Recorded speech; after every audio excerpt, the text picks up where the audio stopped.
Hi friends, మేమందరం బాగున్నాం. మీరు బాగున్నారా? ఫస్ట్ ఆఫ్ ఆల్ అయితే శ్రావణ మాసం వస్తుంది కదండి. మనం యాక్చువల్గా దేవుని సామాన్లు క్లీన్ చేసుకోవాలంటే అందరూ ఏం చేస్తారు? నిమ్మకాయో, చింతపండు, లేకపోతే పీతంబరో వాడతారు. వీటన్నిటికన్నా మనకి ఈజీలో ఇవి ఏమీ కొనుక్క రాకుండా మనకి ఇంట్లో ఉన్న వాటితోనే క్లీన్ చేసుకోవాలంటే మనము ఈజీగా మనం వాకిట్లో వేసే ముగ్గు ఉంటుంది కదండి, ముగ్గుతో కూడా ఇది క్లీన్ చేయొచ్చు. సో నేనైతే మీకు చేసి చూపెడతాను. మనకు చాలా ఈజీగా అయిపోతుందండి. ఏం లేదు, ముగ్గుని ఇలా వేసి క్లీన్ చేయడమే.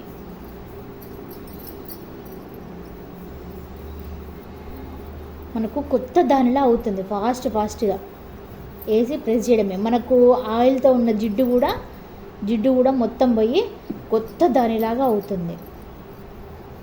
ఇలా వేసి దీన్ని బాగా క్లీన్ చేయడమేనండి.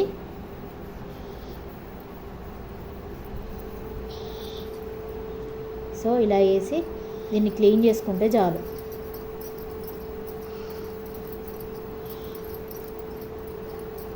మనకు కొత్త దానిలాగా అవుతుంది.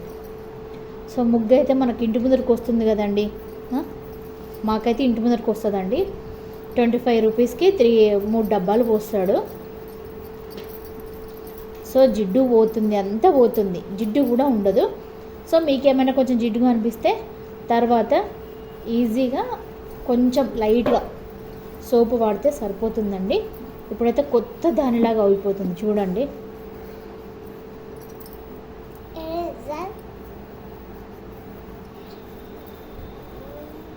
చూసారా అండి? నేనైతే మీ ముందటిని క్లీన్ చేస్తున్నాను కదా. సో మనకైతే డస్టీ లాగా బ్లాక్ కలర్లో అయిపోతుంది. ముగ్గు చూసారా ఎంత వైట్గా ఉందో? ముగ్గు ఇక్కడ చూడండి, మురికి మొత్తం ఇట్లా వచ్చేస్తుంది. సో ముగ్గుతోనే మనం వాకిట్లో వేసుకునే ముగ్గుతోనే క్లీన్ చేసుకోవచ్చు.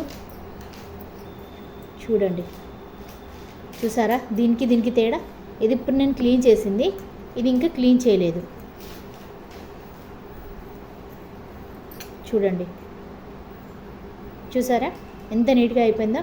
సో మీరు కూడా ఇలాగా ఇంట్లో ఏమీ లేనప్పుడు ఓన్లీ వాకిట్లో వేసే ముగ్గుతోనే ఇట్లా క్లీన్ చేసుకోవచ్చండి. ఓకేనా అండి? Thank you for all. నా ఛానల్ని సబ్స్క్రైబ్ చేసుకోండి, లైక్ చేయండి, షేర్ చేయండి, కామెంట్ చేయండి. ఇట్లాంటి టిప్స్ ఇంకా కావాలంటే చెప్పండి.